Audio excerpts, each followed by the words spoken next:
We rolling, Bryce? We're rolling. Hello, my name's... I'd like to introduce some friends of mine.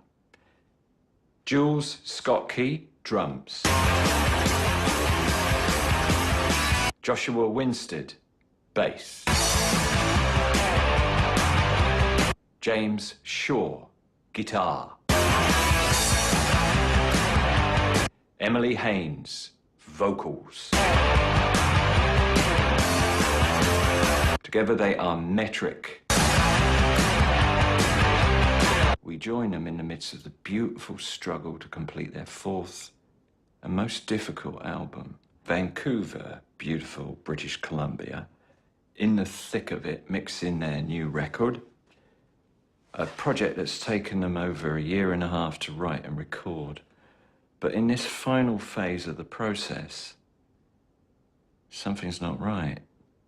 Rock and roll is full of myth, most of it bullshit. Here's a story that may one day be the stuff of legend. Jackie. Metric have stopped the final mix of their record in the Vancouver studio. Jackie, you there? What to do now? Yeah, how's it going? Hey, how's it going? How's it going? Pretty good. I'm tired from this flight, but I'm alright. Tired from this flight, but I'm alright. What are your thoughts? Okay, What's going on? so here's what I'm thinking this is what I know. I love the record. That is not the mix.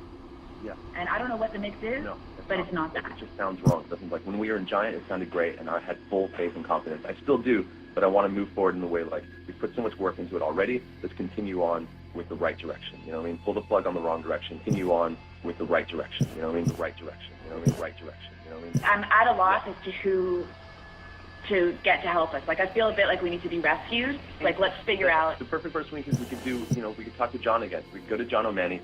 You guys come to New York, hang out in New York, work with John for a little bit. Either just play him the mixes we have. John O'Mahony.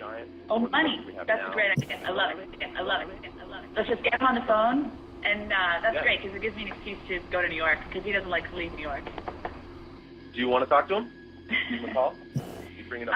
Yeah, I'll call him. So, okay, perfect. So I can't tell if it's like Vancouver or timing or Vancouver or I feel like I know I love this record. What we heard in that mix is not what the record needs to be, you know? I'll get in touch with him, we'll sort it out, and within your left, I'll be in New York in a minute. Yeah. Yeah, perfect. Okay, thanks, Joshy. I knew. Sometimes it's just a hunch, gut instinct, or good old emotional radar.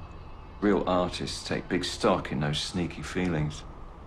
In this case, Metric agreed and acted upon their instincts, and against economic wisdom, got out of Dodge and headed back to New York City, the place where the band was born, to find the sweet spot they desperately needed to finish the most important record of their career.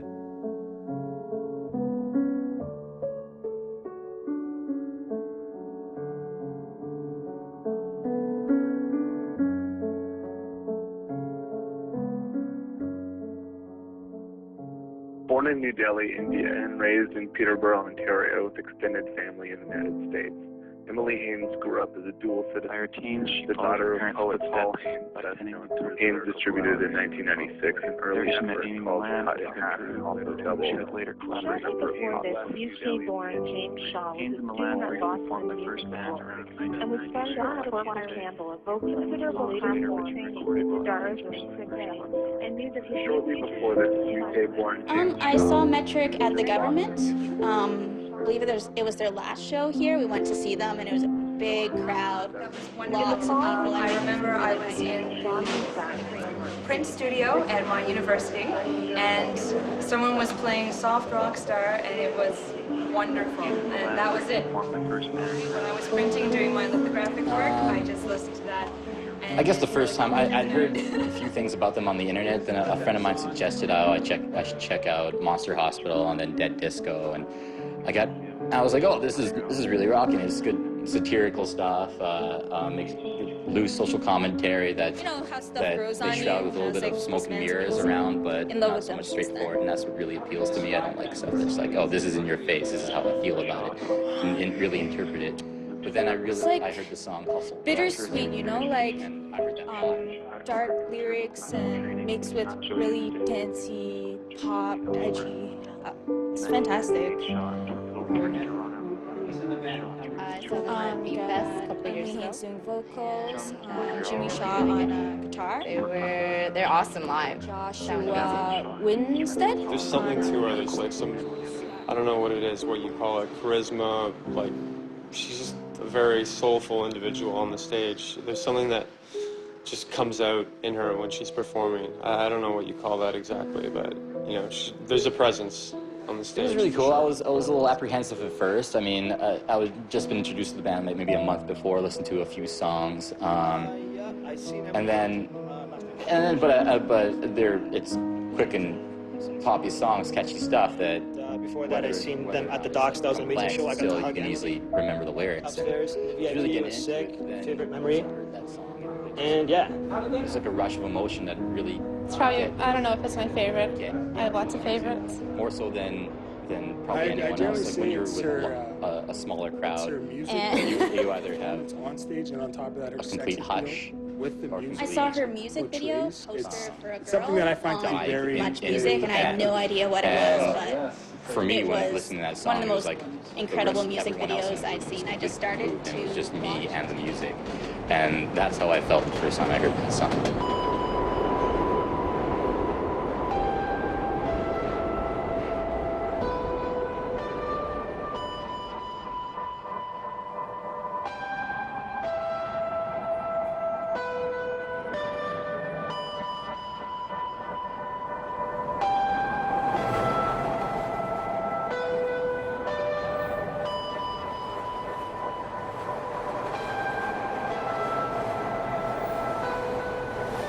Emily, James, Josh and Jules reassembled in New York to mix their album, hopefully with John O'Mahony. There were of course obligations and gigs to play before they could get down to it. Homecoming. Spirits were high. But the plan for the final mix of the record was still up in the air.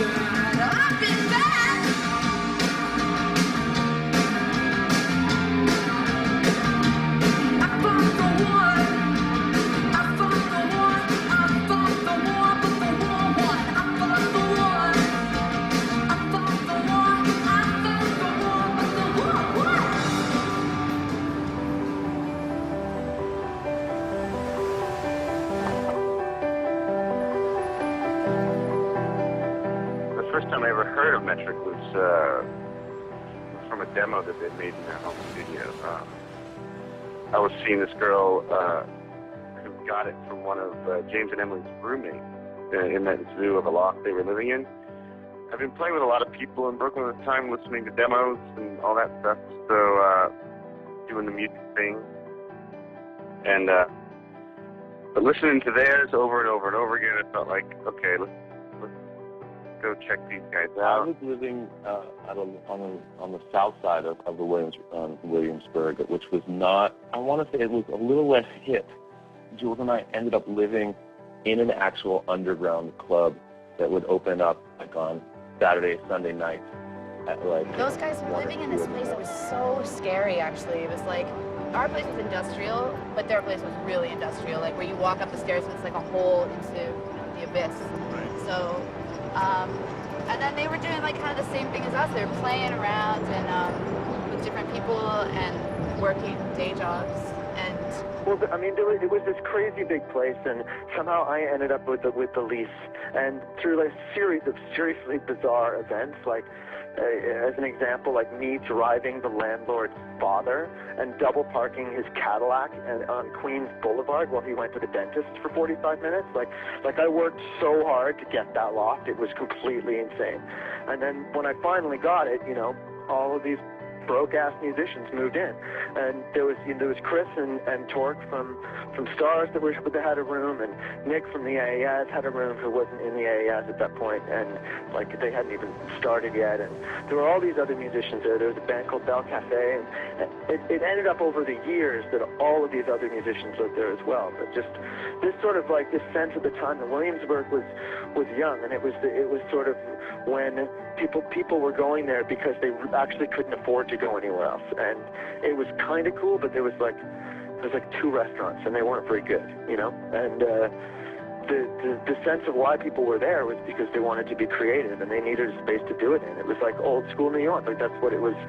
That's why so many neighborhoods in New York came to be, because people went there because there was actually space and it was cheap, and you could set up a drum kit and rock out, or like throw paint all over the place or do whatever you want. It sounds totally cliche, but it's actually kind of true. Like that's what it was like.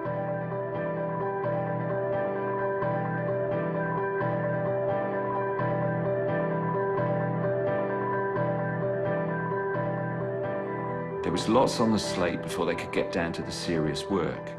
Next up was the photo session for the album cover with Norman Wong, the man with the golden eye. These shots would also be used for the Hurricane promotion that would accompany the album's release, once they could figure out how to finish it.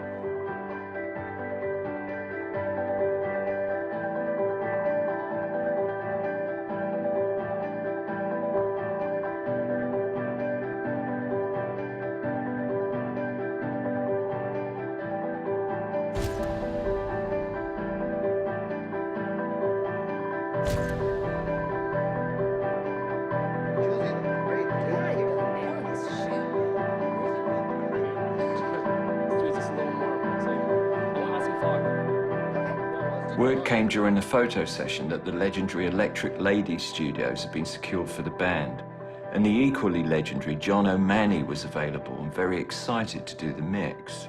That was the good news. The bad news was that there was only a handful of sessions to make it happen. It was certainly go time for Metric.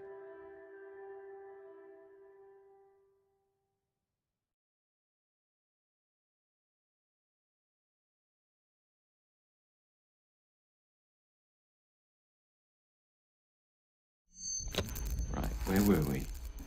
New York City, yes. 8th and Broadway, Electric Lady Studios.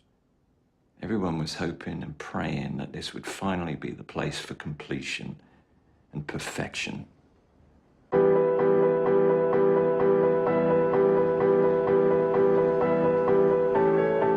Okay, my next comment was, when the vocal comes in and the what it is and where it stops, I feel like just at the beginning, it gets a bit swamped. Did you have that? And I'm totally cool with being disagreed with on this, because you achieved that, like. I didn't feel that at all. Okay, so it may just be. I feel like you're nice and fucking clear. Yeah, I feel like there's this huge thing around you, and you are so right there. That's such a great place to work. Like, Electric Lady just reminds you why you want to make music. It gets confusing, you know? So many lame studios, so many sterile environments. Like, well, that was built by, Jimi it was Hendrix. designed by Jimi Hendrix, right? Yeah. Like he kind of, this was his sort of. Thing, yeah, and it's really staged. You know, it's not a museum piece. It's really functional. And Outkast were working in the room next to us at one point, and Ryan Adams was there. The guy that mixed our record, his name is John O'Mahony, and he's been around forever with us. Like, he helped us mix Girls and Blow Away in 2001, and he co-produced Emily's record, and he's been around for pretty much everything we've done. And he's kind of like our closer, you know. He's like the relief pitcher that we call. Yeah. And some projects we call him, you know, with one out in the 9th, and some projects we call him in the 7th, and we're in a bit of shit, you know. Yeah. And it felt like on this one, we just knew we needed saving. Just the first one? Because I could almost No, bring I them all almost up a think little all bit. of them, personally. Maybe like, the first one a bit, and the rest of them a little bit less, because I didn't notice. Sure. I don't know the best way to achieve that, but He was involved in the early days with this record, but we were just all in such strange places. It just needed, you know, I had to go to Argentina. Everybody had to do what they had to do. And the fact that he came back at the end, I think, really... When he stepped in, it was kind of...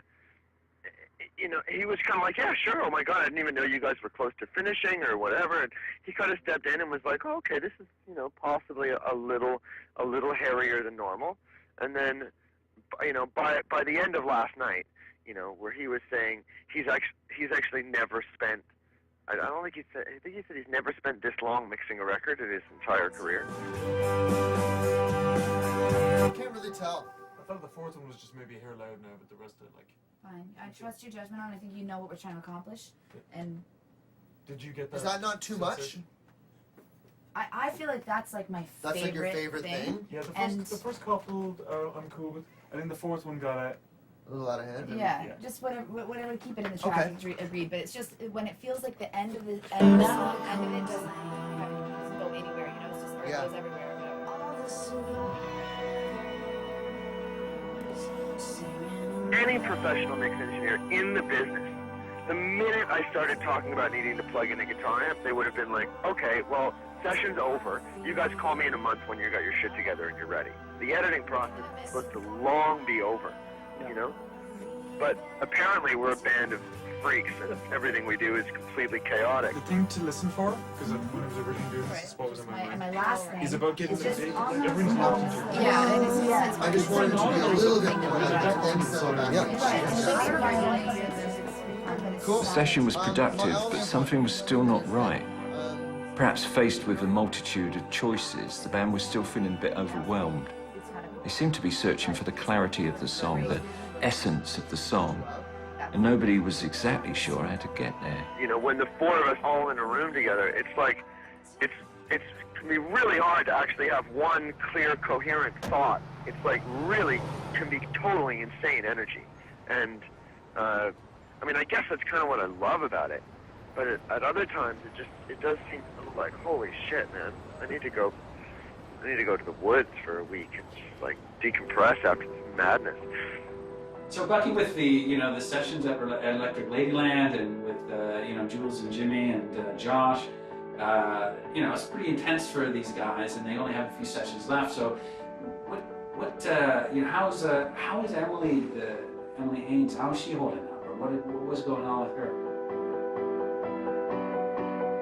I think we got into the attitude of being like, we gotta go, because, otherwise we just couldn't afford to sit around, basically. So this is the first record that we actually accomplished something enough that we could take our time and really write the way that we had, it's pretty common for bands that your first record, you spend your whole life writing. Right. And then every record after that, you spend whatever period of time in between. So we really felt like for this album, it was so important that we all take the time to get our lives in order, deal with our personal existence as human beings, and get back to a kind of writing that isn't just based on touring. We did all these different stages, right? Like we went to north of Seattle, this farmhouse, and that was the beginning. But we went to that barn, and that was like a year and a half ago we started, Yeah.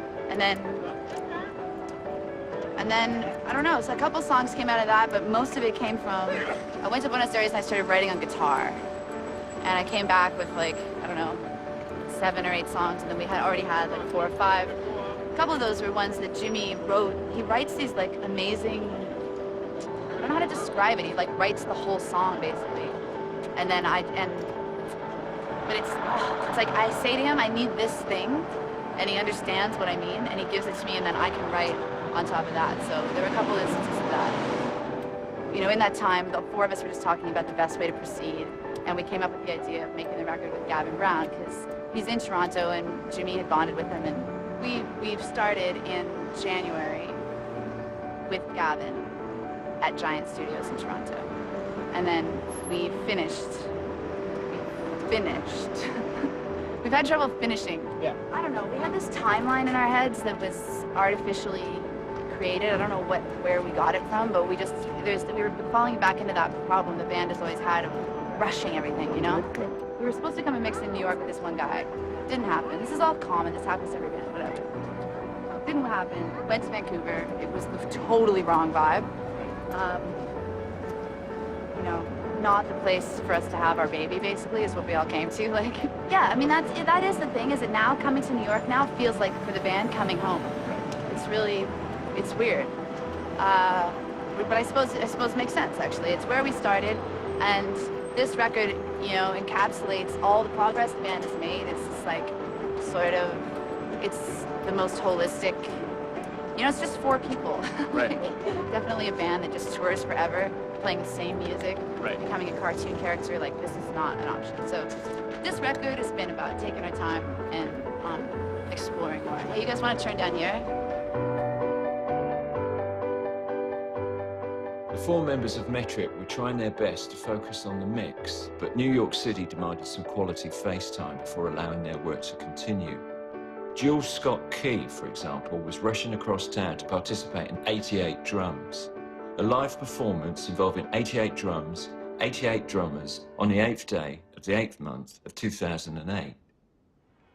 It's a spiral of drummers, starting from the center, moving out, and it's sort of a, I guess it's sort of the telephone game, where you just, everyone copies the person to the left. Just for the spectacle of it, or is there like, you know, some sort of free Tibet thing going on? I don't think there's any. No political. No, I think you could pretty much straight up say it's art. I don't know if it's favoritism or what. Probably not, but I am the 88th drummer. Oh, really? I am the 88th drummer. Yeah. So you at the center or at the end? I'm at the very end. Yeah.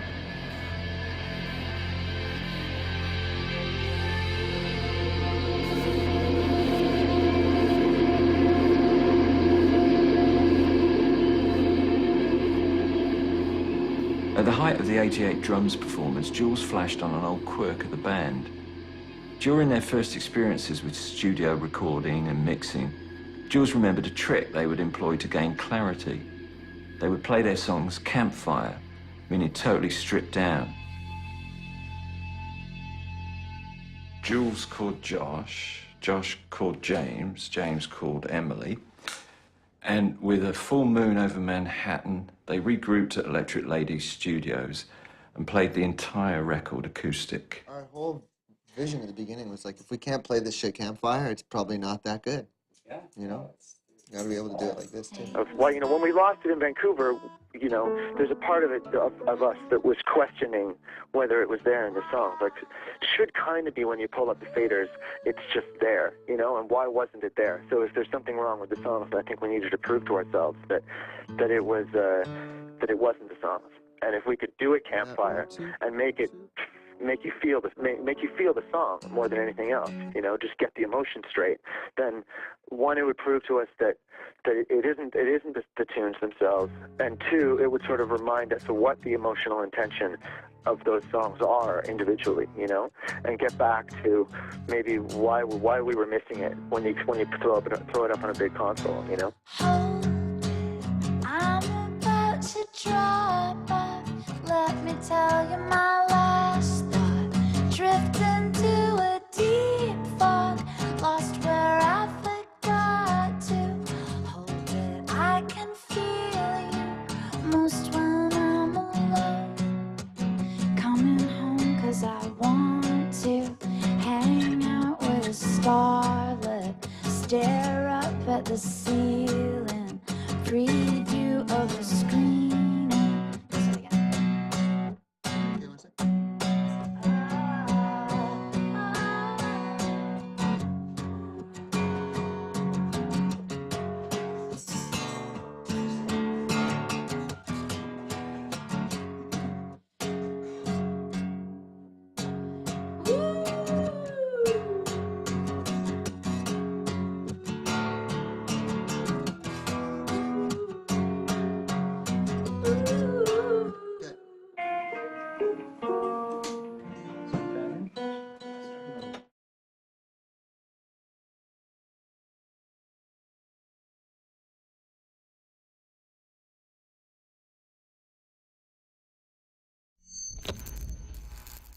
I tremble. Yeah. They're gonna eat me alive.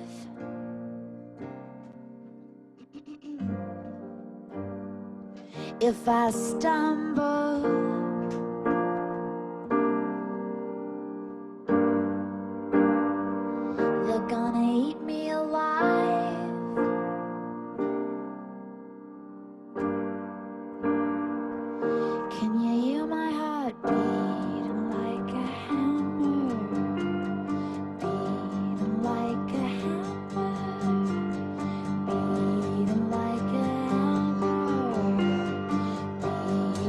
like a hammer.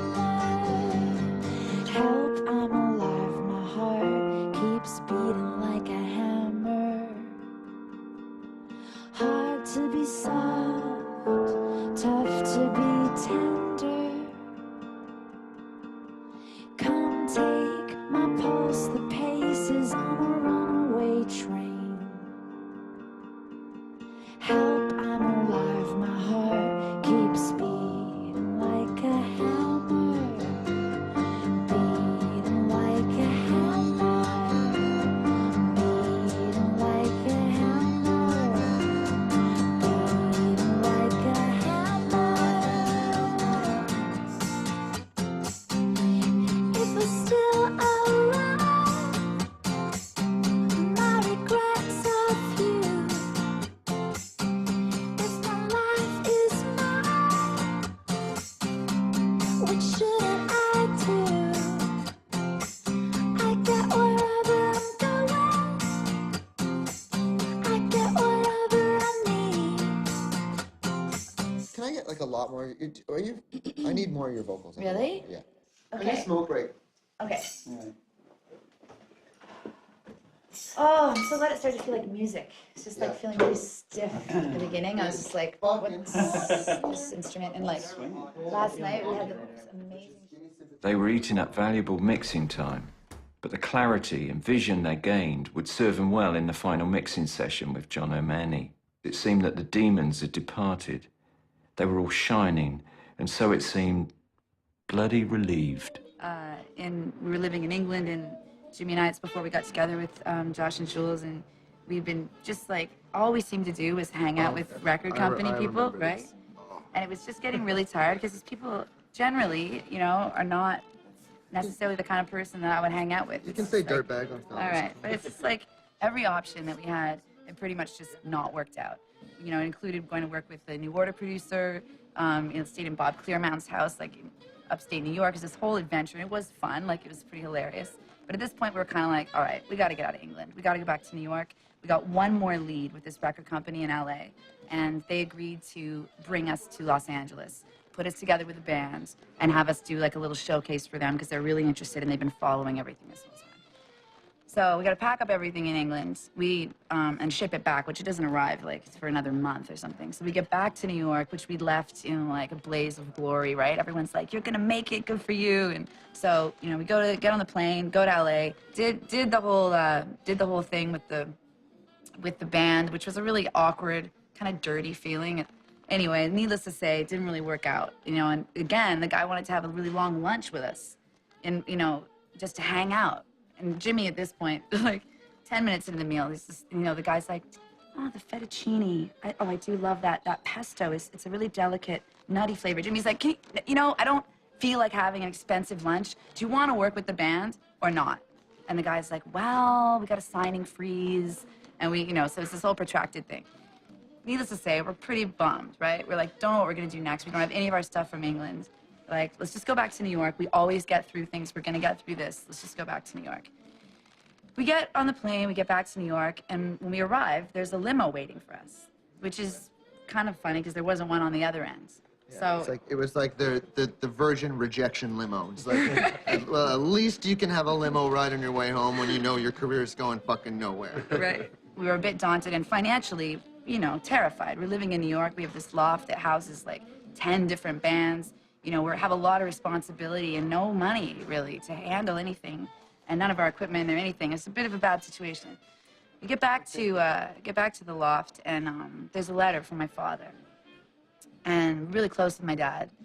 Throughout my life, in our family, we would always give each other lottery tickets. He would always buy them and like leave them under your door, or it's just like a little thing we had in our family where you just, you know, why not play the lottery, right?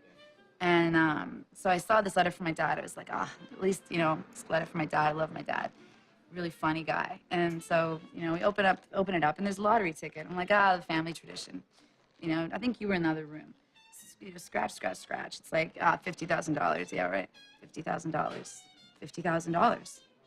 $50,000. We've won. It finally, of all the lottery tickets he's bought, we won $50,000. Oh, like, our problems are solved. Like the lows and highs you're talking about, it was like, it's okay. Oh my God, this is so perfect. Go to Jimmy, just check this out, it's amazing. He's like, this is amazing, it's amazing. We're like hugging, like, okay, let's just look, where do we redeem it?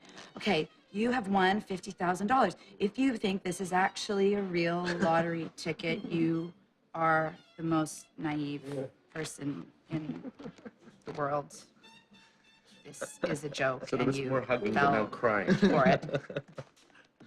Terrible.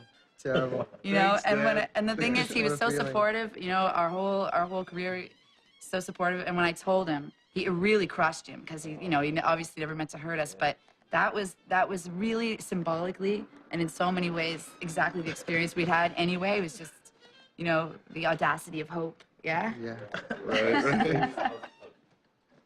To that. Cheers.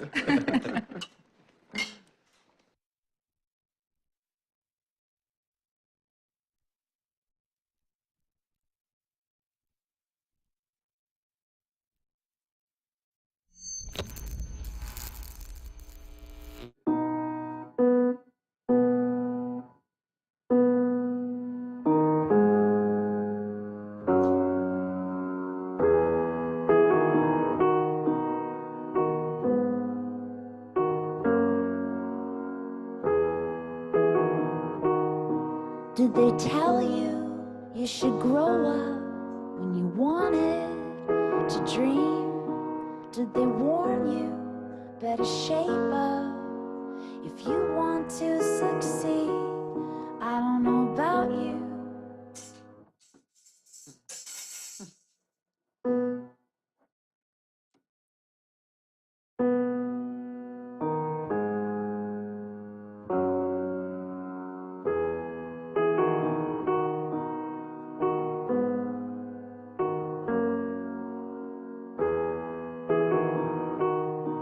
Did they tell you you should grow up when you wanted to dream?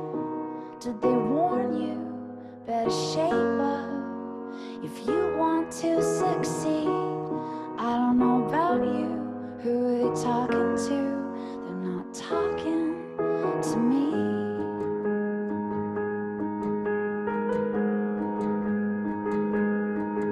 I'm higher than high, lower than deep.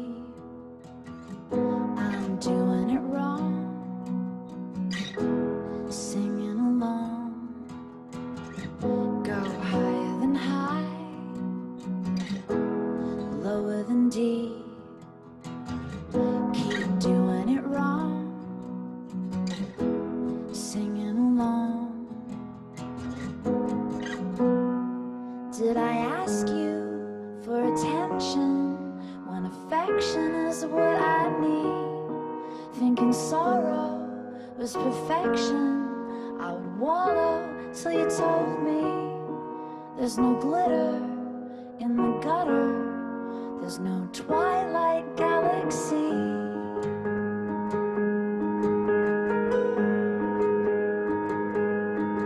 Go higher than high, ooh, lower than deep, ooh, keep doing it wrong, ooh, singing along, ooh, I'm higher than high, ooh, lower than deep, ooh, doing it wrong, ooh, singing along, ooh, I'm alright, come on, baby. I've seen all the demons that you've got. If you're not alright now, come on, baby. I'll pick you up and take you where you are. Anywhere you are. Anywhere you are. Anywhere you are.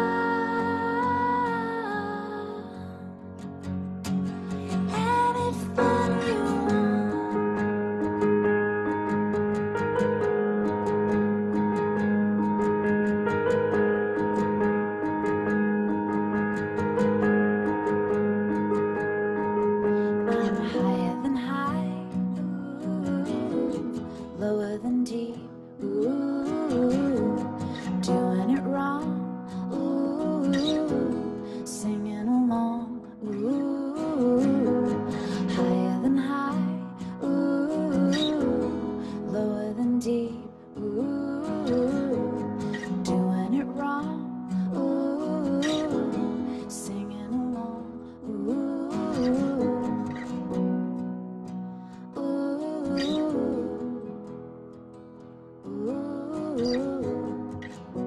Honestly, there were no distractions.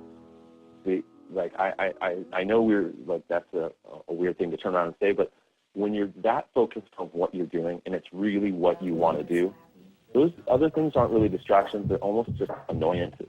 When you don't have a certain amount of stuff done in your own life, when you're out there doing something else, you're not even really present there. You find yourself distracted while you should be doing something else. You know what I mean? So the real distractions are if you find yourself going to a club some night or whatever, drinking at a bar or something, and really understanding inside that that's not what you want to do. That's not what you want to be doing that night. That's the real distraction. But I think the one thing that's the same for all of us is that it was kind of about us all reclaiming the humanity in our personal lives, that everything we'd given up to make the band even exist and be something that we could do was really a level of sacrifice and compromise that was like pretty harsh. You know, like no love, no home, and it started to become that the music, as much as we loved it, was kind of the thing that we blamed. Right. I think particularly for me, because I just felt like touring coincided to the day with the death of my father, so it's like the end of this whole sort of sense of any potential domestic reality and a normal life, you know? You do that for a few years, and if you're not careful, the music starts to sound like somebody who's really bummed that they have to work so hard.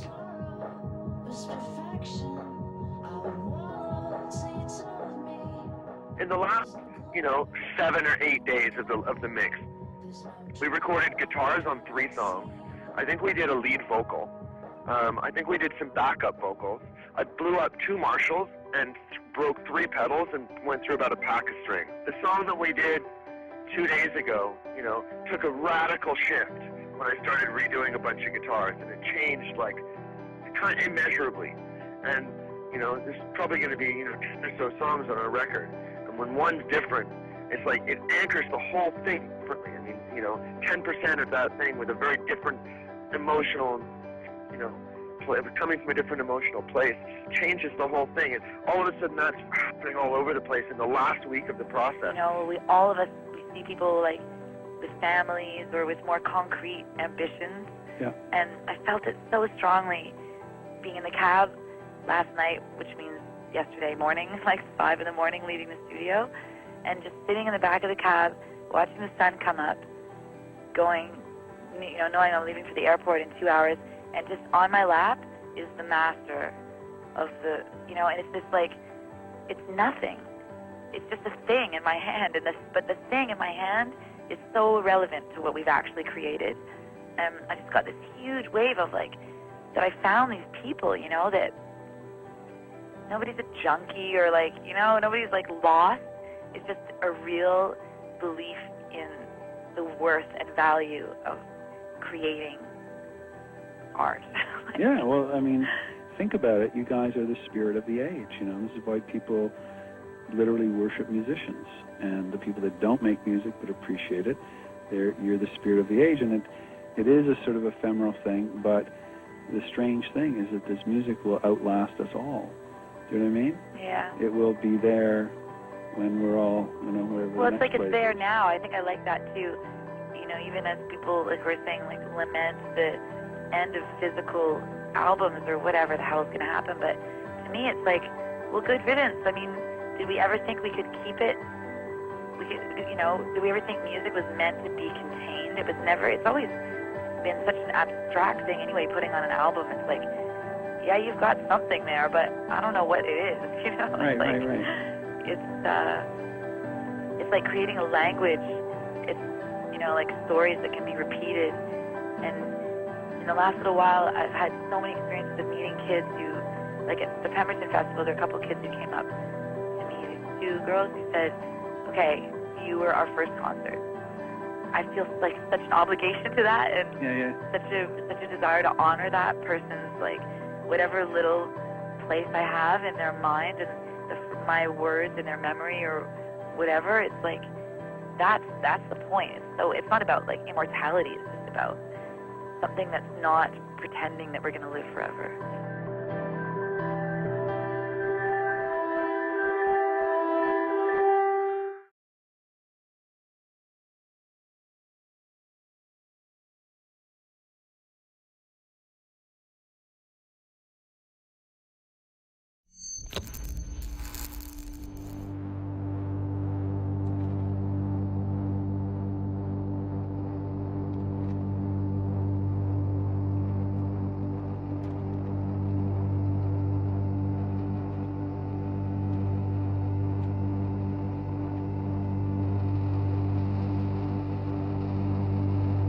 Finished.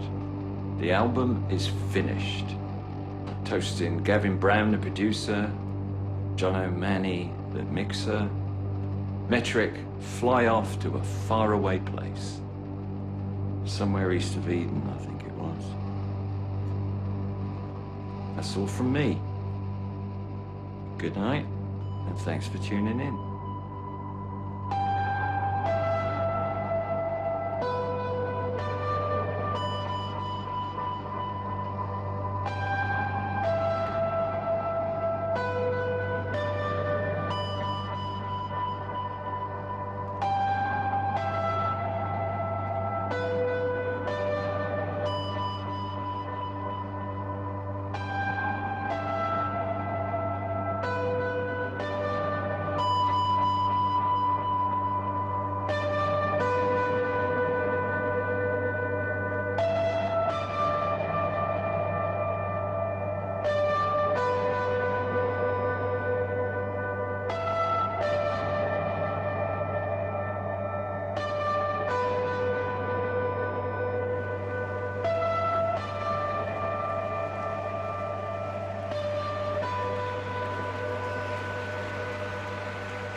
Get too close to the flame, wild open space.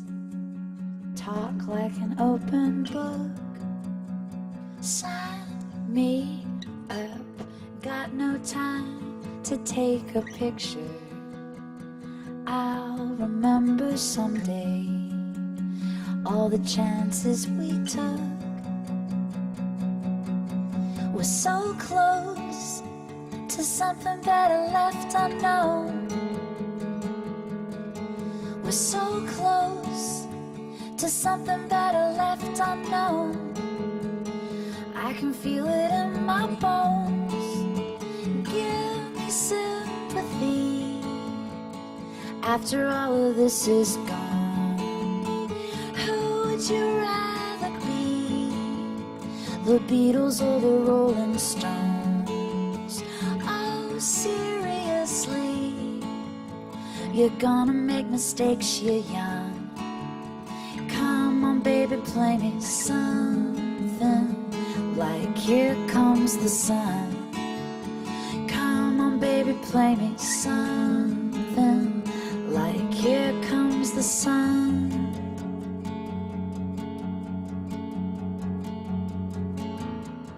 Don't go, stay with the all unknown.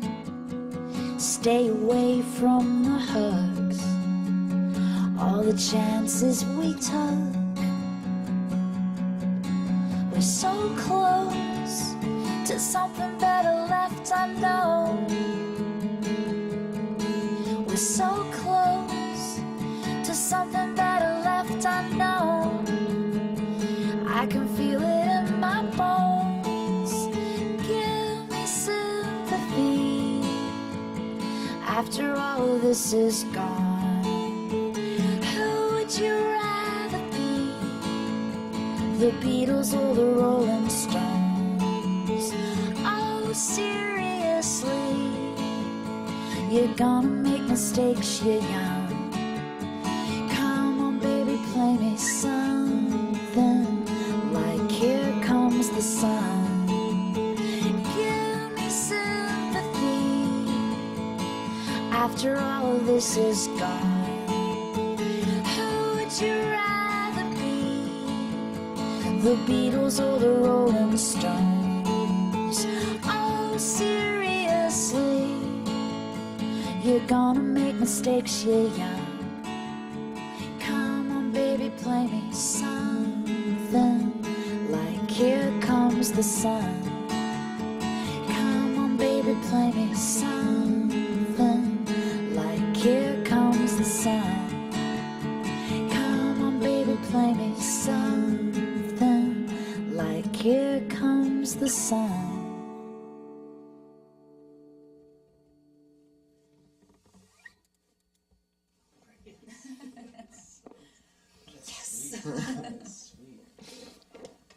Thanks, Len. It's really funny for Lenny because he was with me through like every song, every vocal take. Lenny was the engineer on the record. Yeah. So he could tell you stuff. We did, yeah. Cool. Yeah, I feel good about that.